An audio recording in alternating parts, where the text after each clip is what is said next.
Hey guys, so I'm just updating client programs right now, and I figured I would use this as an opportunity to just like tell you sort of how much periodization is sort of needed and how much variation that you should sort of have for your clients. So this is my client Ethan.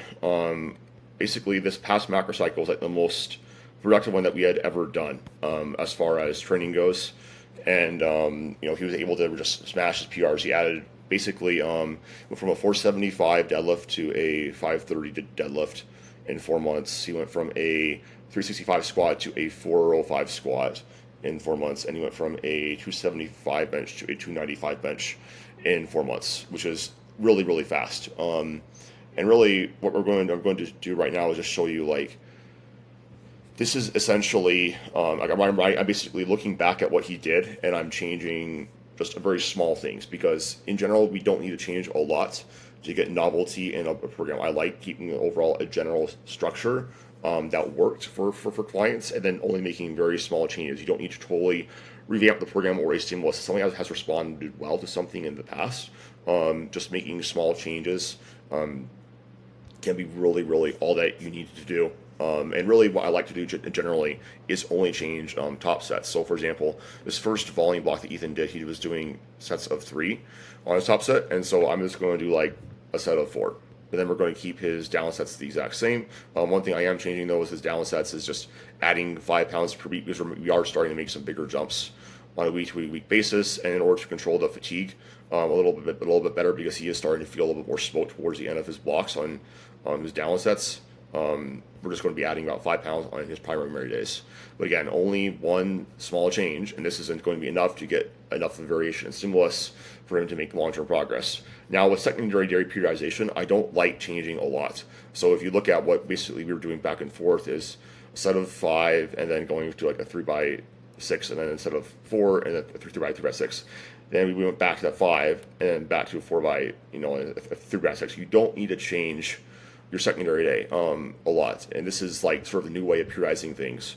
So I'm not going to change really anything regarding that. Now, one thing that we are going to change, because what we did change was moving Ethan's primary deadlift day from Saturday to a Tuesday, just because he's more fresh for that, and it basically is having a little bit higher output.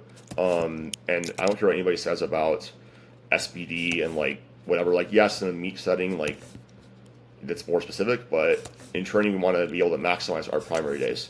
And if you feel stronger having deadlift further away from a squat, then that's what you should do.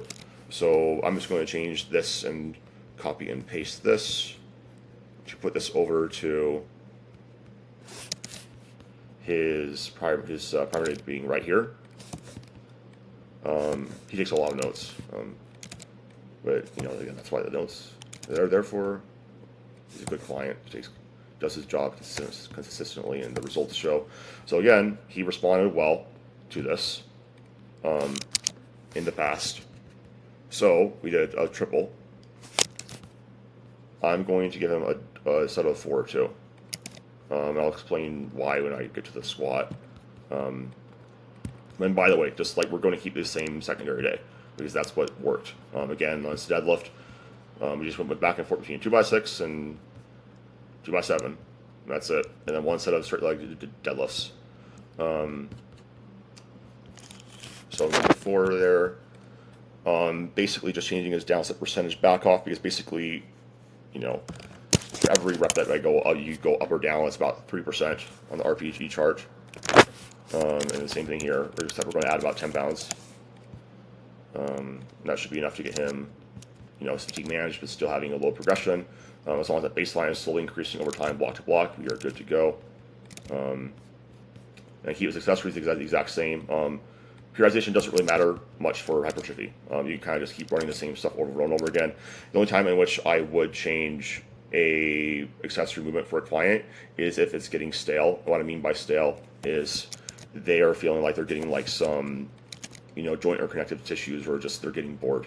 And that's, although, you don't need to be excited doing everything in your program. Like if you're getting bored with certain variations, like it's okay to change things up. But I would not change things like more than like once a training cycle, like at the beginning, because that repeated bout effect is really, really important. And again, bench press, just I'm not going to periodize anything differently. If you look at his entire training cycle, we just went back and forth between a double and a 2x9, triple and a 2x10, and just a 3x2. That's just kind of what we did. I did try putting a little bit more volume on this one, but he kind of, I don't think it was necessary. 2x10 is already a lot of volume on bench. So we just kept with that. Then I did this one, just try going down just a little bit more in intensity. It actually didn't work out as well as I wanted to. You can kind of see that, like he started getting a little bit higher, like fatigue towards the end of this block, and so that's just one of those reasons why again keep what's working the same, because there's a big cost to changing things around too much, and there's also some other things that went on with his lifestyle, like, and he started off a little bit heavier than I prescribed, but it does play a role. And then with squat, I'm going to give him a 7 of 5. The reason why is because I like generally giving people a little bit more of a break from intensity on squat than I do on deadlift. I think that people respond a little better to intensity on deadlift, especially if they're sumo deadlifters. Also, just a way to limit the control fatigue, because the volume is going to be slightly less.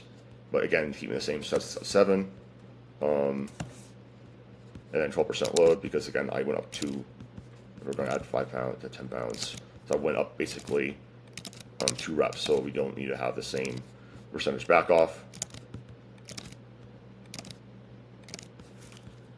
1x7 to get a bit of a deload. Ethan wave loads, so like he technically is, it's like his deload week.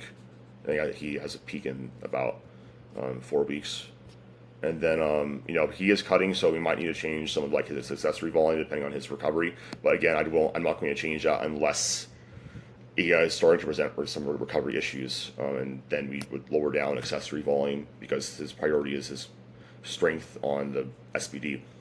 Hopefully that makes sense, guys. If something's working well, you don't really need to change it that much, and just changing the top set is enough to keep things novel. Or even, say I wanted to put in like a pause squat top set, or I want to keep the exact same, like having like a triple.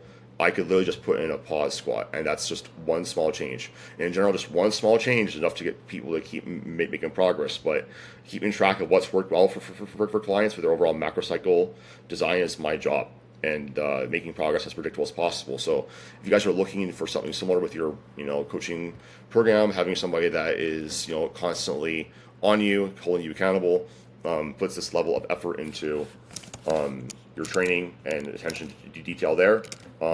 Links are down below for coaching to apply. We can hop on a free call. I can discuss your goals and why you're not making the progress you're after, and how I can help you. So, or you can just DM me on Instagram at AdamDPeeler with the word coaching, and I'll send you over a link to schedule the call. Well, I'll talk to you guys in the next one.